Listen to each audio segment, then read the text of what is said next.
Hello students, I am Vasudha Chauhan from Diet Manpuri and today's our topic is bilingual method. So first of all, we comes to know what's the meaning of bilingual. Bilingual means speaking two languages. Hindi में इसको बोलते हैं द्विभाषिक, means दो भाषाएं. Dr. C.J. Dodson has developed this method during 1967 to 1972. That's very important. अगर ये question आता है कि who invented bilingual method, then your answer will be Dr. C.J. Dodson invented or developed bilingual method. This method is known as bilingual method because proper use of mother tongue is allowed. The use of mother tongue is one of the resources of this method. There is drilling of the patterns to enable learners to master basic required sentence pattern, which is effective practice of both method. In the bilingual method, two languages, that is the mother tongue and the language to be learned, means our second language, are used. We can say this method is a unique method which is a midway between two old methods, and that is translation cum grammar method and direct method. In this method, the mother tongue is used only to explain the meaning of difficult words. Mother tongue equivalent of English words are given and the use of the mother tongue is gradually dropped as the students progress in learning the language. That means कि ये जो bilingual method है, ये इसको एक बीच का रास्ता भी कह सकते हैं, एक ऐसा मेथड कह सकते हैं जिसमें कि ट्रांसलेशन कम ग्रामर मेथड और डायरेक्ट मेथड दोनों की मेरिट्स आपको मिलेंगी. जैसे कि ट्रांसलेशन कम ग्रामर मेथड में क्या होता है, मदर टंग का एक्सेसिव यूज होता है, और डायरेक्ट मेथड में क्या होता है, मदर टंग टोटली रेस्ट्रिक्टेड होती है. लेकिन बाइलिंगुअल मेथड में ऐसा नहीं है. इसमें मदर टंग का यूज होता है, लेकिन सिर्फ डिफिकल्ट जो वर्ड्स होते हैं, फ्रेजेस होते हैं, सेंटेंसेस होते हैं, सिर्फ उनको क्लियर करने के लिए मदर टंग का यूज होता है. और धीरे धीरे मीन्स प्राइमरी जूनियर लेवल पर ही होता है, और उसके बाद जैसे सीनियर लेवल आता है तो मदर टंग का यूज बंद कर दिया जाता है. Thus, the bilingual method recommended a restricted use of the mother tongue only by the teacher and not by the pupils. जो मदर टंग है उसका यूज सिर्फ जो टीचर होते हैं वो कर सकते हैं, जो स्टूडेंट्स होते हैं वो नहीं कर सकते हैं. तो इसमें एक रेस्ट्रिक्टेड यूज है. It also provided for intensive practice of patterns in English, helping the formation of correct language habits. The bilingual method makes use of the traditional 3 P's, namely presentation, practice, and production. The 3 P's are the 3 main stages of any language lesson. First, as a teacher, you present material. Then teacher should practice together with students, and at last, students are expected to produce something with their new knowledge. Means पहले जो teacher होते हैं वो material को present करते हैं students के सामने, और फिर स्टूडेंट्स प्रैक्टिस करते हैं टीचर के साथ, और प्रेजेंटेशन और प्रैक्टिस हो गया. अब प्रोडक्शन में क्या है कि जो स्टूडेंट्स हैं उनसे ये एक्सपेक्ट किया जाता है कि वो कुछ न्यू नॉलेज उसको प्रोड्यूस करेंगे. यही हैं 3 P's: presentation, practice and production. Now objectives of bilingual method. Number 1, to make the learners fluent in second language and ensure accuracy in the spoken words. इस मेथड में जो मदर टंग है उसका restricted use होता है, तो जो second language है उस पर ज़्यादा फोकस किया जाता है और ये इंश्योर किया जाता है कि एक्यूरेसी होगी, जो वर्ड्स बोले जाएंगे। एक्यूरेसी का मैंने आपको बताया था, मीन्स शुद्धता, मीन्स करेक्ट वर्ड्स होंगे, तो उस पर ज़्यादा ध्यान दिया जाता है कि जो वर्ड्स बोले जाएं वो एक्यूरेट हों। Second, to make the learners accurate in the written word. सिर्फ स्पीकिंग में ही नहीं बल्कि राइटिंग में भी ये ध्यान रखा जाता है कि जो स्टूडेंट्स हैं वो एक्यूरेट लिखें, वो बिल्कुल शुद्ध लिखें। Number 3, to prepare the learners in such a manner that he or she may be able to achieve his or her target through bilingualism. Students को इस तरह से टीच किया जाता है कि वो बाइलिंगुअलिज्म मीन्स जो टू लैंग्वेजेस हैं, means our mother tongue and the foreign language, उसको इस तरह से सीखें कि जो टारगेट क्या है कि सेकंड जो लैंग्वेज है हमारी उसको सीखना, तो वो पूरा हो सके। Now advantages of bilingual method.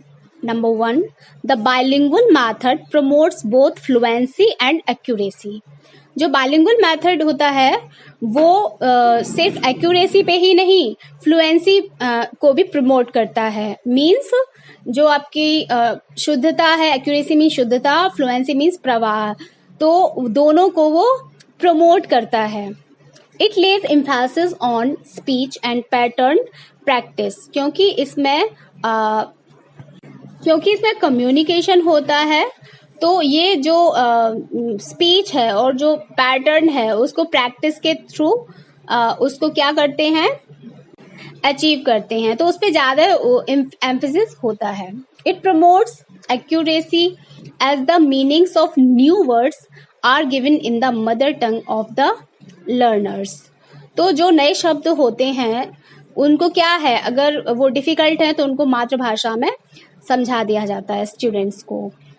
Next, it does not require any teaching aids and is suited to all kinds of school, that means rural and urban. जैसे कि डायरेक्ट मेथड में होता है कि उसमें बहुत सारे टीचिंग एड्स और टीएलएम की ज़रूरत होती है, तो इस मेथड में ऐसा नहीं है। तो ये जो मेथड है वो चाहे आपके रूरल के स्कूल्स हों, मीन्स ग्रामीण, और चाहे अर्बन शहरी कहीं भी हों, ये दोनों जगह के लिए सूटेड है ये मेथड, क्योंकि इसमें ज़्यादा टीएलएम की ज़रूरत नहीं पड़ती, ज़्यादा क्या लगभग नहीं ही पड़ती है। Next, less workload for teachers as less emphasis on creating new situation and heavy teaching preparation. इसमें जो टीचर्स होते हैं उन पे लोड भी कम होता है, क्योंकि ज़रूरत पड़ने पर वो अपनी जो मदर टंग है उसका यूज़ कर सकते हैं, तो एक बहुत तैयारी नहीं करनी पड़ती है टीचिंग के लिए। Next, in this method there is no need of audio visual aids or other technology, therefore this method is very useful for every teacher. ये जो मेथड है इसमें ऑडियो विजुअल एड्स, जो आपकी दृश्य श्रव्य सामग्री है और जो आपकी टेक्नोलॉजी है उसकी कोई ज़रूरत नहीं होती है टीचर के लिए, क्योंकि उसका रीज़न भी ये है क्योंकि इसमें रेस्ट्रिक्टेड यूज जो मदर टंग का है वो बहुत सारी प्रॉब्लम्स को सॉल्व कर देता है। This method is soon for all those institutions where limited facilities are available. बहुत सारे इंस्टीट्यूशंस ऐसे हैं जहाँ पे फैसिलिटीज अवेलेबल नहीं है, तो वहाँ के लिए और ऐसे स्कूल्स के लिए ये जो मेथड है वो बहुत ही सुटेबल है। Now disadvantages of bilingual method.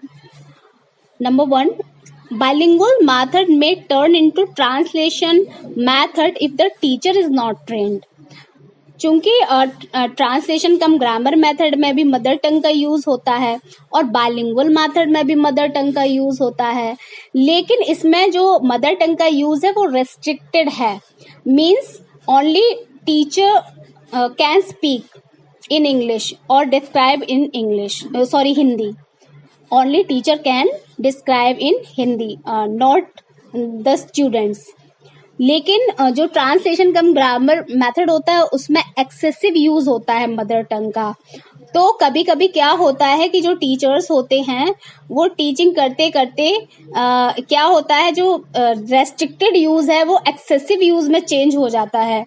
तो बाइलिंगुअल मेथड कब ट्रांसलेशन कम ग्रामर मेथड में चेंज हो जाता है ये पता नहीं चलता है, तो ये थोड़ा इसका डिसएडवांटेज है। Next, learning the meanings by translation will prevent direct thinking in the target language. जब जो स्टूडेंट्स हैं वो डायरेक्ट अपनी जो सेकंड लैंग्वेज है उसमें सोचते नहीं हैं, वो अपनी मदर टंग में ही उसको क्या करते हैं, उस मीनिंग को सोचते हैं या उसको आइडिया में लाते हैं। तो फिर क्या होता है कि ये जो यूज है हिंदी इनटू इंग्लिश और ट्रांसलेशन वाला, वो जो डायरेक्ट थिंकिंग होती है फॉरेन लैंग्वेज की, वो उसको क्या करता है, प्रिवेंट करता है, उसको वो रोकता है। Number 3, extreme use of mother tongue makes students inactive to learn foreign language. He becomes master of mother tongue but not second language. Means जो स्टूडेंट हैं वो अपनी मदर टंग से पहले से ही परिचित हैं, है ना, मातृभाषा से अपनी परिचित हैं, तो वो क्या करते हैं कि वो ज्यादा से ज्यादा अपनी मदर टंग में ही सीखना पसंद करते हैं। तो वो जो सेकंड लैंग्वेज है उसके प्रति वो इनएक्टिव हो जाते हैं, मीन्स निष्क्रिय हो जाते हैं। तो क्या होता है कि जो उनकी मदर टंग है उसमें तो मास्टर हो जाते हैं, लेकिन जो सेकंड लैंग्वेज है उसको उस लेवल पे सीख नहीं पाते हैं। And last point, it is used only in the earlier stages of learning the language. Means इस मेथड को आप अर्लियर स्टेजेस में ही प्राइमरी जूनियर लेवल पर ही अप्लाई कर सकते हैं, उसके बाद इसको आप अप्लाई नहीं कर सकते हैं। So students, our country is an example of it, where people are required to become not only bilingual but trilingual also, means our dialect, our mother tongue and our second language. In Indian conditions, however, this method is suitable both for the students and the teachers because of its time saving characteristic. The teacher can handle it with confidence without bothering for the creation of situations in the class with teaching aids. Okay,